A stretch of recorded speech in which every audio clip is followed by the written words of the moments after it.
Good morning, everyone. Lingala to English. Lingala na anglais. Lelo tokoyekola ndenge ya kopesa mbote na anglais bandeko. Hello, today we will learn how to greet someone in English. Nanga malamu. Let's go. Ready? Good morning.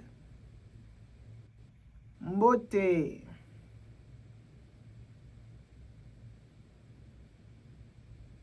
So moto mwenye na nzela ozotambola pesi yo good morning.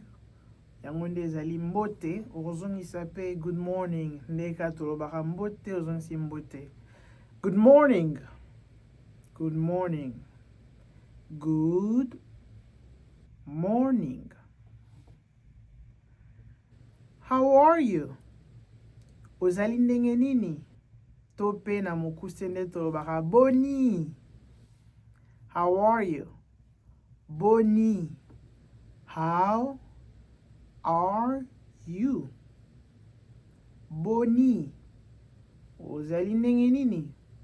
Oko répondre soko ozali malamu. I am fine, thank you. Nazali malamu, merci. Tobandela ensemble. I am fine. Nazali malamu. Did you sleep well? Olalaki malamu. Did you sleep well? Olalaki malamu. Soko olalaki malamu, oko répondre yes. I slept well. Oui, nalalaki malamu. How's your day going? Journée na yo ezali ndenge nini? How is your day going? Journée na yo ezali ndenge nini? To ezokende ndenge nini?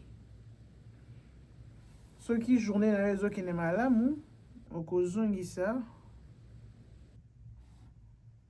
my morning is going well. Tope. My day is going well. Yami bale, my day is going well. Elakisi. Journée na ngai ezokileka malamu. Ya liboso na lobaki, my morning is going well. Ezali. Matinée na ngai ezoleka malamu. So répétez après moi. My day is going well. Journée na ngai ezoleka malamu. Very good. Now you can greet someone in English. Malamu mingi sikoyo kokiko pesa moto mbote na anglais. To bandela na poser question na kopema mukie pour répondre et puis ngana répondre. J'espère que oko répondre lokola ngai. Good morning. Mbote.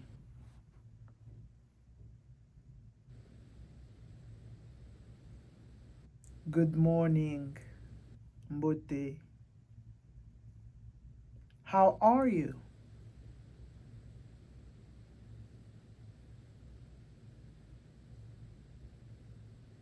I am fine, thank you. J'espère que au répondre lokola ngai. I am fine. Thank you.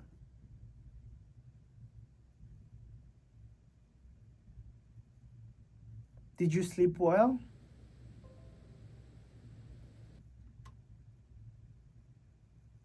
Olalaki malamu?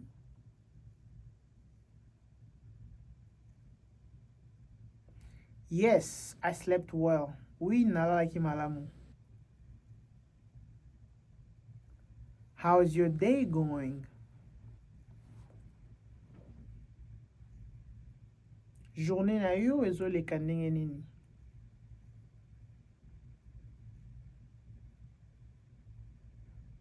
My day is going well. Journée na nga ezoleka malamu. Very good. Now you can greet someone. Malamu mingi. Sikoyo okoki kopesa moto mbote na anglais. Alors, see you next time. Tokokutana à la prochaine. Bye.